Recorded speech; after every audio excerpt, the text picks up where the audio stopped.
오늘 설교는 마태복음 193번째 설교입니다. 마태복음 193번째 설교. 제목은요, 거짓 교훈을 삼가라. 한번 따라 하시겠습니다. 거짓 교훈을 삼가라. 이 말씀은 제가 설교 제목을 만드는 게 아니고 예수님이 하신 말씀입니다. 예수님의 말씀입니다.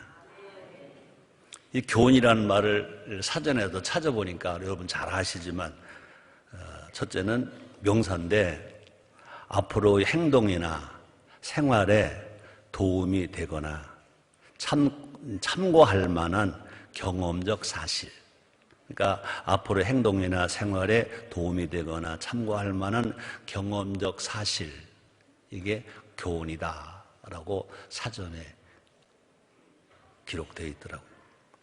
또 다른 말로는 가르치고 일깨움 할 때 교훈입니다. 오늘 설교는 그냥 교훈만을 말씀하시는 것이 아니라 예수님은요, 거짓 교훈을 삼가라. 거짓 교훈을 삼가라. 우리나라 대한민국입니다. 우리나라는 참 좋은 나라입니다. 왜 좋은 나라냐? 자유가 있는 나라입니다. 우리나라는 왜 좋은 나라냐? 이제 왕조 국가가 아닙니다. 독재 국가가 아닙니다. 사회 국가가 또 아니고 공산 국가도 아닙니다. 대한민국은요, 민주국가입니다. 국민이 주인입니다. 그래서 국민이 대통령을 뽑는 나라, 국민이 또 국회의원을 뽑는 나라. 아멘입니까? 자, 그런데 지난 수요일 날 4월 13일 날은 대한민국 제20대 국회의원을 뽑았어요. 누가 뽑았어요? 국민이 뽑았어. 각자 내가 뽑았지. 우리가 뽑았지. 아멘입니까? 그 국민 속에 내가 있잖아요. 그 국민 속에 우리가 있잖아요. 자, 저는요, 대한민국 지원국회를 뽑을 때가 1948년 5월 10일로 알고 있어요. 그때 제가 8살입니다. 초등학교 1학년 채 입학하기 전에. 왜? 그때는 초등학교를요, 9월 1일 날 입학을 했어요. 그러니까 5월 10일이면 8살은 8살인데 제가 초등학교 입학하기 전이었어요. 내가 그때 기억해요. 이제 기호는 그때는 작대기 1, 그러니까 1, 2, 3, 4 아라비아 숫자가 아니라 번호가 1번이면 작대기 하나, 셋이면 3번이면 작대기 3개, 5번이면 작대기 5개, 또 7번이면 작대기 하나, 둘, 셋, 넷, 다섯, 여섯, 7개. 그렇게 하고 이제 이 나무로 짜고 거기다 광목에다가 거기다가 기호를 작대기로 하고 그러고 붙여서 설교라네. 목사는 입에서 나오는 게 설교밖에 없어. 그러고 투표를 하는데 다른 파가 와가지고 그걸 다 부수는 겁니다. 그리고 막 불태우는 거예요. 그리고 또 다른 사람이 또 갖다 놓고. 그래서 싸움이 얼마나 많은지 몰라요. 사고가 얼마나 많은지 몰라요. 참 감사하게도요, 2016년 대한민국 제20대 국회의원을 뽑는 선거에는요, 사고가 한 건도 안 생겼어요. 우리가 자유롭게 투표를 했어요. 그래서 결과는 우리나라 속담에 그런 말이 있습니다. 민심이 천심이다. 아마 각자 당들은요, 우리는 억울하다, 힘들었다 다 하겠지만, 그거는요, 분명히 누가 하셨느냐? 하나님이 하셨습니다. 누구를 통해서 하셨습니까? 민심을 통해서 했습니다. 국민 한 사람 한 사람을 통해서 주님이 하셨습니다. 그래서 지난 4월 13일 대한민국 제20대 국회의원 선거가 잘 끝났습니다. 각자 당들은요, 다른 자기들 말이 있겠지만, 그러나 우리가 하나님 편에 볼 때는, 대한민국 법으로 볼 때는요, 잘 끝났어요. 자, 선거 기간 동안 약 2주 동안 대한민국 국민들은요, 참 기가 따가웠어요. 여기도 말, 저기도 말, 여기도 약속, 저기도 약속, 말입니다. 그랬어요. 후보들이 다 갖가지 공약을 내세웠어요. 자, 그런데요, 정치인의 공약은 공약이 되면 안 돼. 실현 가능성 없는 공약, 불실 공약은요, 거짓 공약이기 때문에 그렇습니다.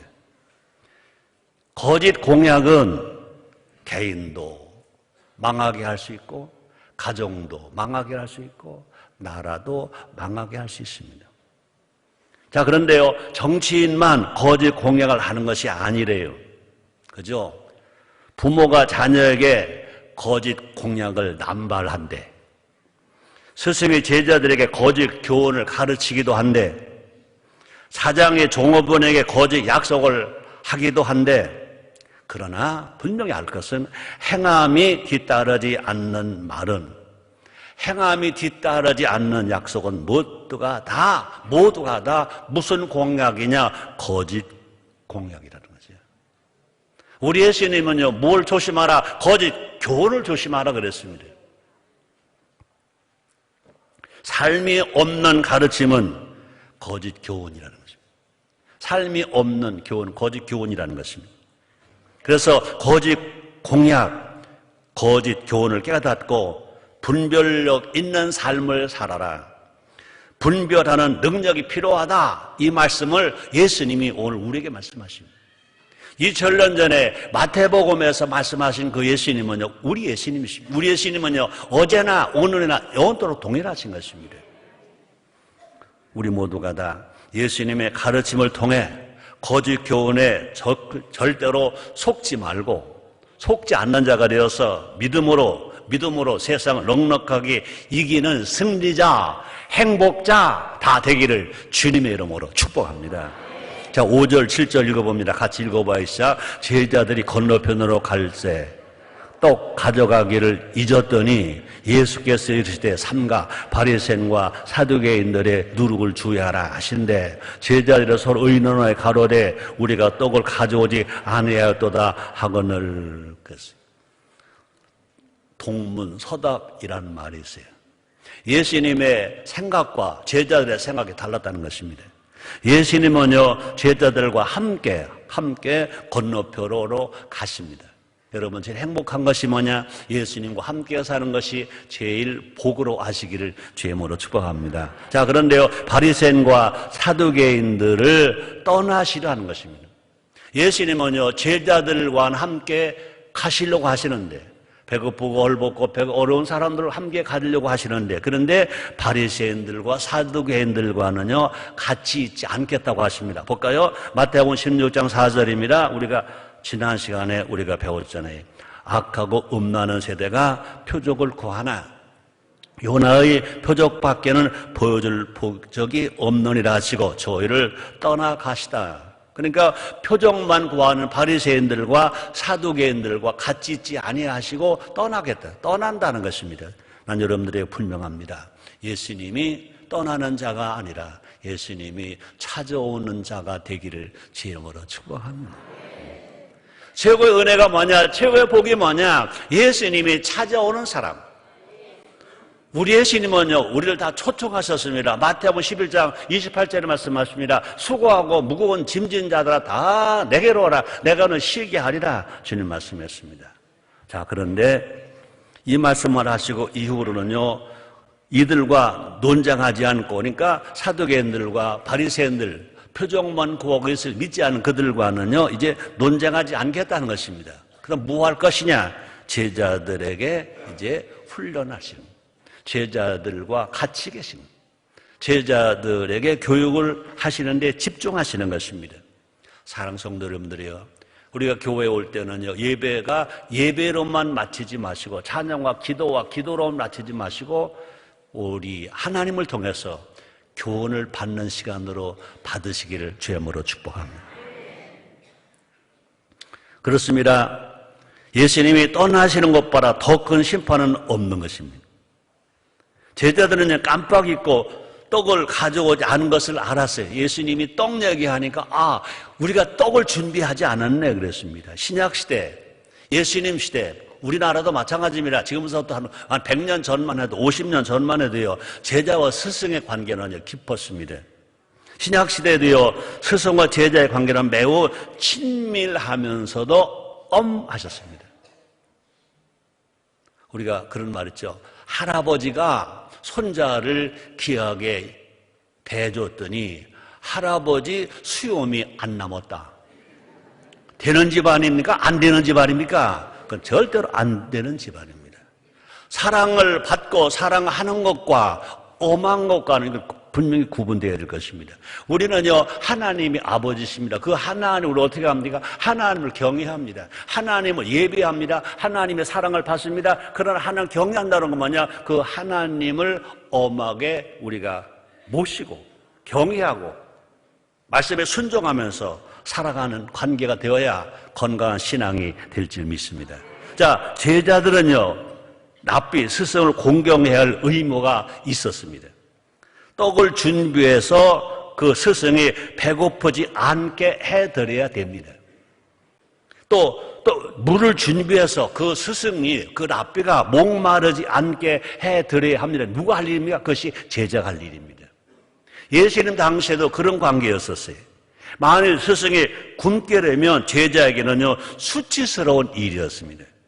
제자들은 길을 떠날 때 보통 2일 내지 3일 동안 분량의 음식, 물과 또 떡을 준비를 한 것이 그때의 관습이었습니다. 예수님의 제자들은요, 깜빡 잊고 떡을 챙기지 못했어요. 예수님은 제자들에게 예수님이 잡수실 떡 얘기한 것이 아니라 떡을 또 썩게 하는 또 누룩 얘기를 꺼내셨던 것입니다. 자, 볼까요? 마태복음 16장 6절 같이 읽어봅니다. 예수께서 이르시되 삼가 바리새인과 사두개인들의 누룩을 주의하라 하신대 그랬습니다. 예수님은요, 누룩 비유를 통해서 영적 교훈을 주려고 하셨던 것입니다. 누룩은요, 잘 아시죠? 빵 반죽을 부포로 오르게 합니다. 그때 사용하는 그것을 우리는 뭐라고 말합니까? 이스트, 아마 이렇게 그런 이 자료가 있는 것으로 압니다. 자, 제자들은요, 예수님의 말씀을 듣고 당황하는 겁니다. 예수님이 배가 고파서 누룩 이야기를 하신다고 오해했다는 것입니다. 사랑 여러분들이요, 예배 드릴 때마다 여러분들은 정말로 하나님을 사랑하며 예배를 드리면, 하나님을 사랑하며 말씀을 들으면 은혜가 될 것이고 깨달음이 정확하게 될 것인 것입니다. 그러나 만약에 여러분들이 그런 분이 한 번도 안 계시겠지만 하나님 옆에 감사하는 마음이 없이 사랑하는 마음이 없이 억지로 아내에게 끌려왔다든지 부모에게 끌려왔다든지 남편에게 끌려왔다든지 자녀에게 끌려왔다면요, 지금 말씀을 듣는 것이 엉뚱한 데 가 있을 것입니다. 하나님을 사랑합시다. 왜 우리가 하나님을 사랑해야 됩니까? 하나님이 우리를 사랑하시니까. 요한복음 3장 16절에서 예수님 친히 말씀했습니다. 하나님이 너희를 이처럼 사랑하사 세상을 이처럼 사랑하사 독생자를 주셨으니 이는 저를 믿는 자마다 멸망치 않고 영생을 얻게 하려 하심이니라 말씀입니다. 자, 그래서 마태복음 16장 7절에 보니까 제자들이 서로 의논하여 가로되 우리가 떡을 가져오지 아니하였도다 하거늘 그랬습니다. 그래서 예수님이 제자들이 떡을 준비하지 아니했으므로 제자들을 꾸짖는 것으로 잘못 알았다는 것입니다. 그래서 제자들은 떡을 준비하지 않은 걸 근심했습니다. 그래서 그들은요, 수군거리며 대책을 논했습니다. 어디 가서 떡을 갖다가 우리 예수님에게 드릴까? 우리가 잘못했단 말이야. 아마 그랬을 것입니다. 그러나 예수님의 관심은 먹는 문제가 아니었습니다. 예수님의 관심은 예수님이 잡수시는 떡 문제가 아니었습니다. 예수님의 관심은 항상 제자들에게 있습니다. 예수님의 관심은 항상 구원받은 성도들에게 있습니다. 예수님의 관심은 항상 세상에 있는 것입니다. 그런데 제자들의 관심은 온통 떡에 있었습니다. 그래서 떡 문제만 생각하느라 예수님의 말씀을 귀담아 듣지 못했다는 것입니다. 사랑 여러분들이요, 오늘 이 말씀이 여러분들에게 들려지고 깨달아지고 감사가 되고 힘이 되고 그래서 믿음이 되고 치료가 되고 기적이 되기를 주의 이름으로 축복합니다. 예수님의 제자들은 육체의 소유로 인해서 영적인 귀가 어두워졌다는 것입니다. 자, 이제 8절부터 10절까지를 같이 읽어봅니다. 시작. 예수께서 하시고 가라사대 믿음이 적은 자들아 어찌 떡이 없으므로 서로 의논하느냐? 너희가 아직도 깨닫지 못하느냐? 떡 5개로 5,000명을 먹이고 주운 것이 몇 바구니며 떡 7개로 4,000명을 먹이고 주운 것이 몇 광줄이었던 것을 기억지 못하느냐? 그렇습니다. 예수님은요, 돌 가지고도 떡을 만들어 잡수실 수가 있습니다. 우리 예수님은요, 어제나 오늘에 영원토록 동일하십니다. 이스라엘 백성들이 목마를 때 하나님은 모세에게 명령합니다. 지팡이로 반석에 대라 그랬습니다. 근데 모세는요, 자기 신문을 되는 줄 알고 쳤습니다. 그러나 어쨌든 그 반석에서 물이 나게 하신 분은 누구시냐? 하나님이신 것입니다. 예수님은 온통 떡 문제만 생각하는 제자들을 책망하십니다. 뭐로 책망하십니까? 믿음이 적은 자예요. 우리 하나님이 제일 기뻐하시는 것이 뭘까?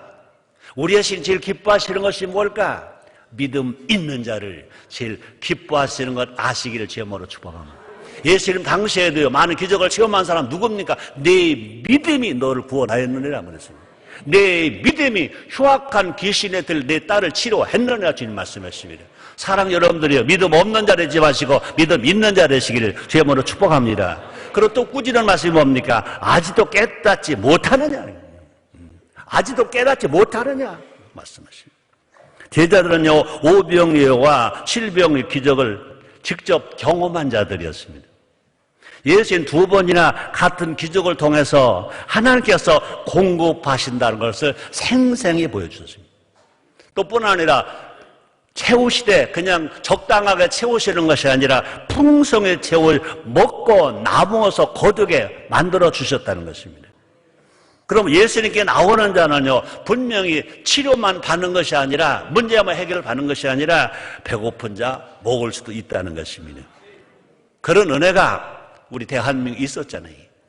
이 땅에 복음이 들어오기 전에 135년 전에 대한민국은요, 얼마나 가난했습니까? 한국교회가 부흥하기 전에 50년 전만 해도요, 대한민국 얼마나 가난했습니까? 모두가 다 예수님을 찾았어요. 하나님을 섬겼어요. 구원을 받았어요. 성령을 받았어요. 기도했어요. 그래서 하나님께서 복을 주심으로 말미암아 이만큼 잘 살고 있잖아요. 우리 교회가 이곳에 이사 온 것이 언제냐? 1986년입니다. 9월 26일 날 여기 왔어요. 찾길이 자동차길이 없었어요.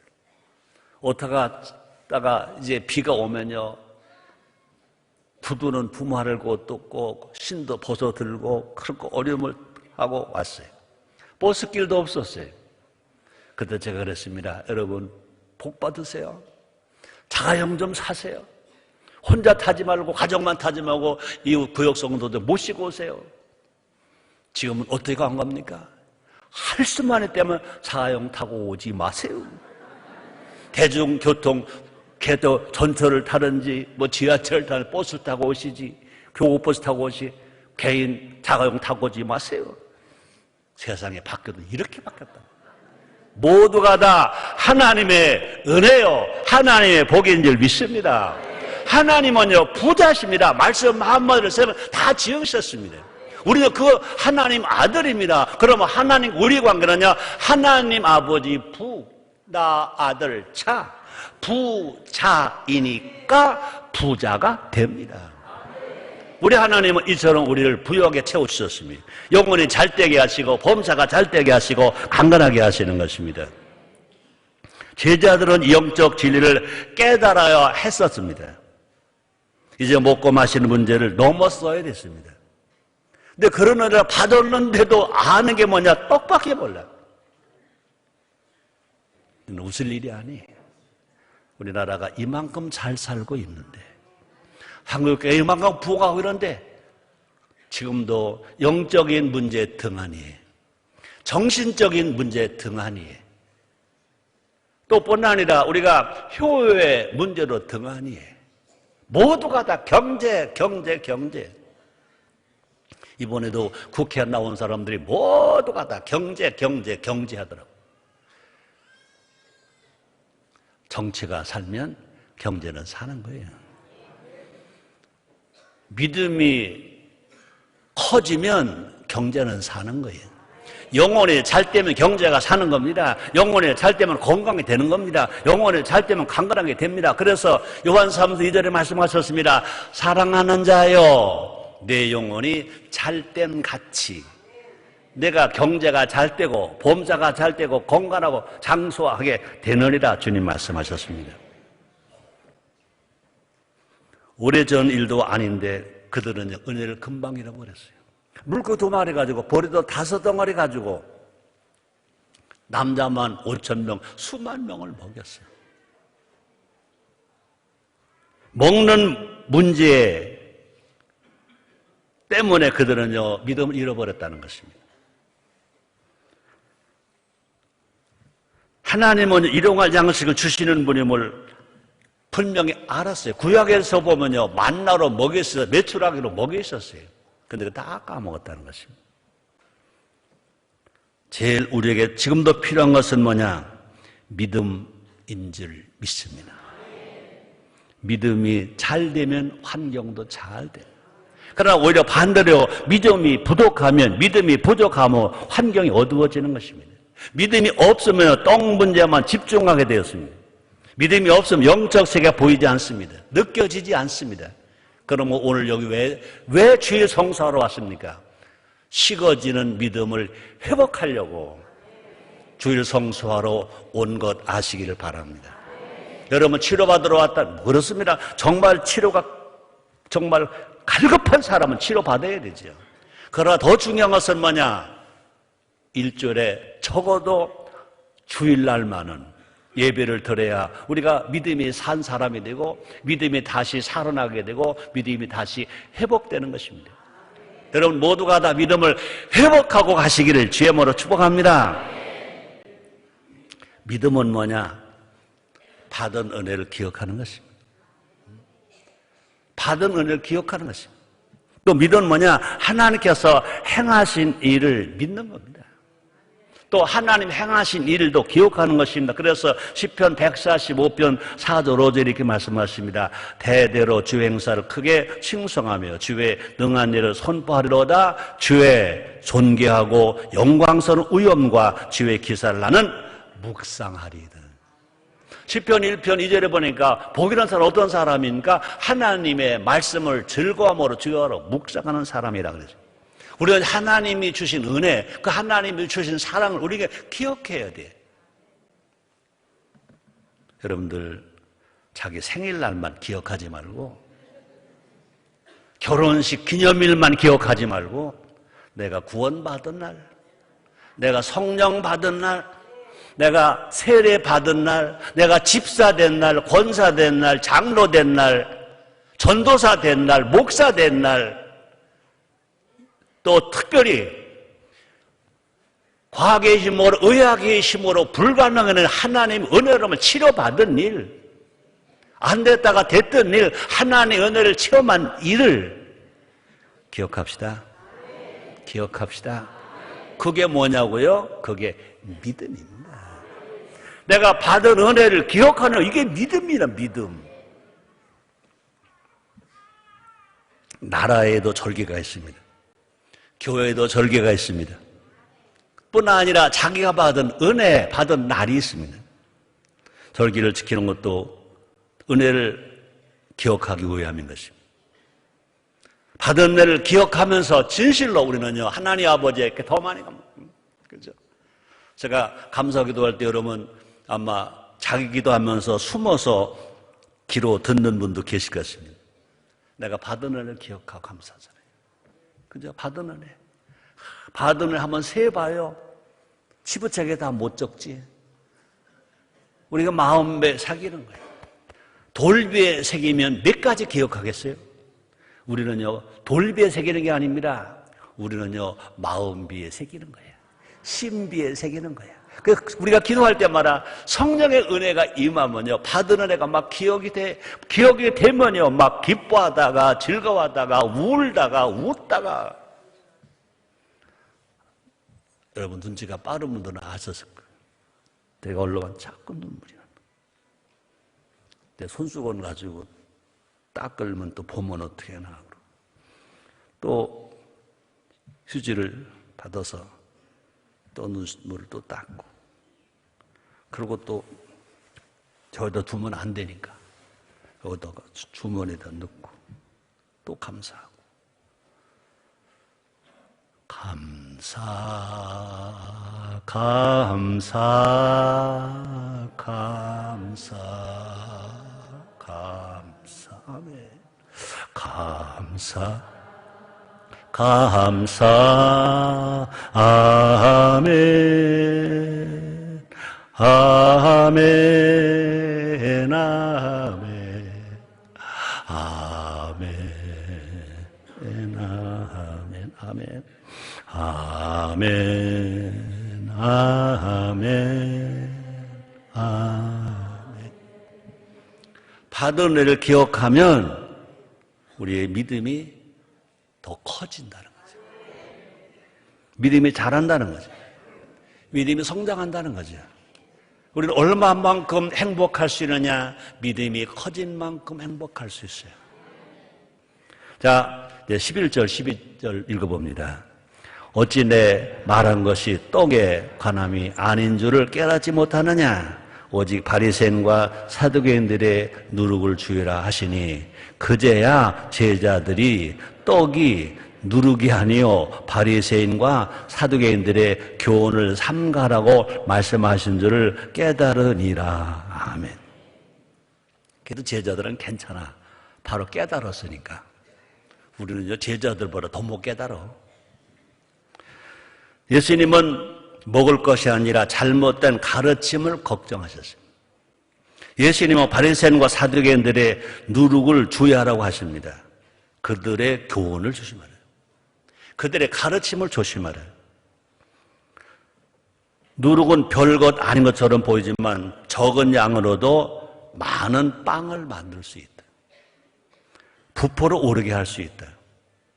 잘못된 교훈도 그와 같다는 것입니다. 한 사람의 생애 전체를 뒤바꿀 수 있다는 거예요.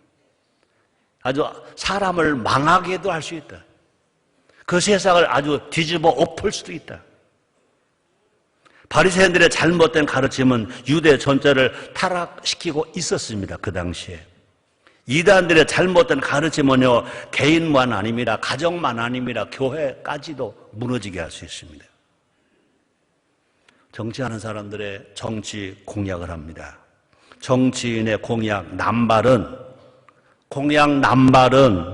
표를 얻기 위해서만 하는 공약 남발은 그 나라 경제를 무너지게 합니다. 그 나라 자체를 무너지게 합니다. 이번에도 각 당이 하겠다 공약한 거를 다 합치면 대한민국 예산이 몇 배래. 그런 공약은 안 지켜져야 대한민국이 사는 거야. 우리는 함부로 그렇게 가지 말자는 거죠. 우리는요, 아시죠? 1992년 12월 IMF가 왔죠. 그때 이 강단에서 설교하는 저가 얼마나 많이 울었는지 아세요? 거품 빼자. 교적 거품 빼자. 은혜 거품도 빼자. 설교 거품도 빼자. 우리는 진리대로, 말씀대로 성령의 인도함 따라 가야 될 줄 믿습니다. 사소해 보이는 악한 가르침 하나가 사회 전체를 오염시킵니다. 그래서 성경은 뭐라고 말합니까? 갈라디아서 5장 9절에 보니까 같이 읽어봐. 시작. 적은 누룩이 온통에 퍼지느니라. 여러분, 이단의 잘못된 것만이 아닙니다. 우리 잘 들읍시다.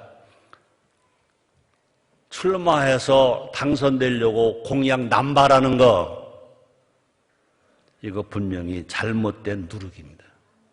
속지 말자. 속지 말자.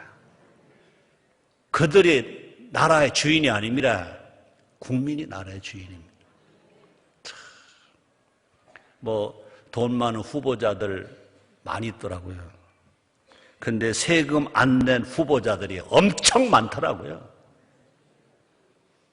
국민들은, 우리들은 이제 세금 안 내면 금방 잡혀가거나 끌려가거나 감옥 가는데, 세금을 제대로 안 낸 후보자가 너무 많더라고요. 우리는 분명히 알아야 됩니다.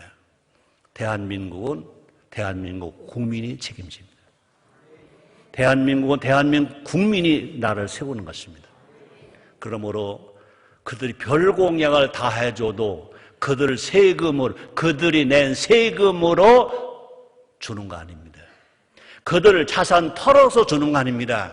그들의 약속은 모두가 다 우리들의 세금을 더 많이 거두어서, 그것도 바르게 쓰면 좋은데 바르게 못 쓰는 일들이 얼마나 많은지 모릅니다.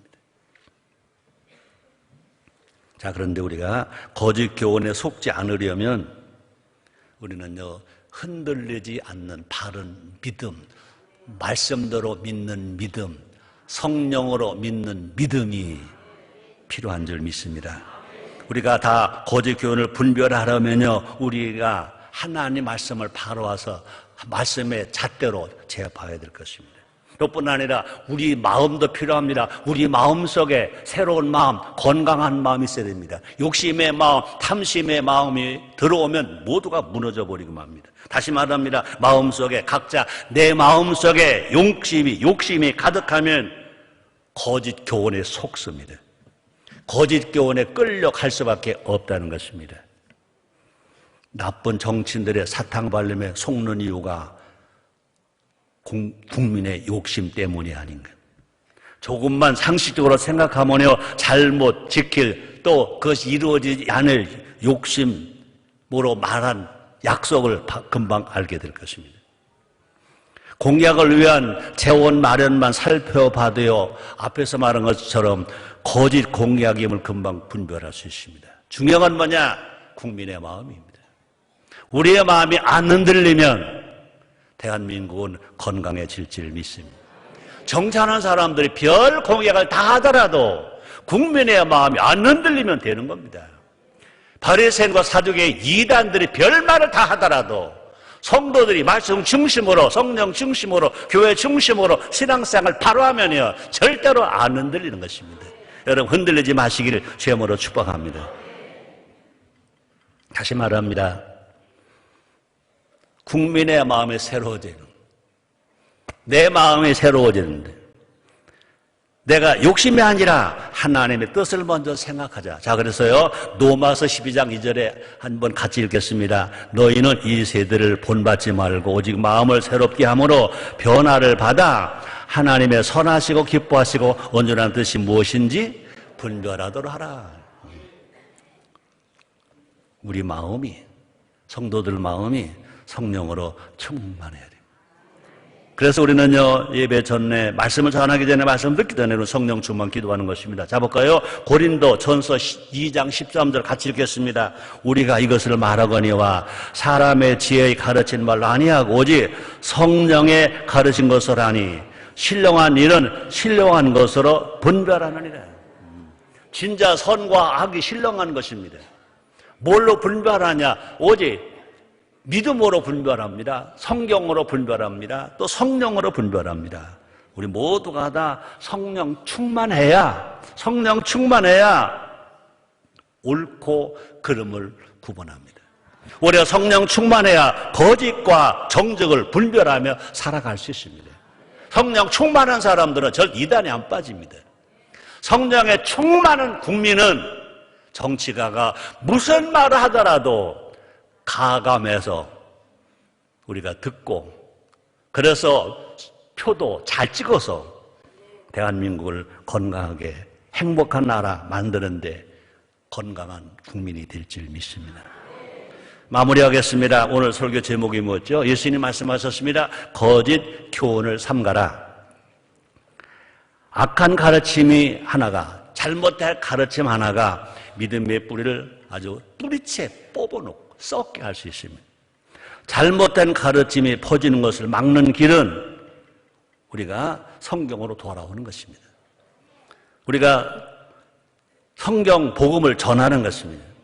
또한 우리가 성경대로 믿고 성경대로 살고 성경대로 전할 때 우리는 이 잘못된 이단에 빠지지 아니하고 승리자가 될 줄 믿습니다. 미국의 정치가이고 법률가인 다니엘 웹스터가 한 말을 제가 읽어드리고 말씀 마치겠습니다. 만약 진리가 확산되지 않는다면 오류가 지배할 것이요. 하나님과 그의 말씀이 전파되고 인정받지 못한다면 마귀와 그의 괴계가 우세할 것이요. 복음의 서적들이 모든 집에 들어가지 못한다면 여러분의 집에 복음 서적이 책꽂이에 꽂혀지지 않는다면 타락하고 음란한 서적들이 거기에 있을 것이요. 우리나라의 복음의 능력이 나타나지 못한다면 혼란과 무질서와 부패와 어둠이 끝없이 지배할 것이다 라고 미국의 정치가이며 법률가인 다니엘 웹스터가 이런 말을 했습니다. 기도합니다. 하나님 감사합니다.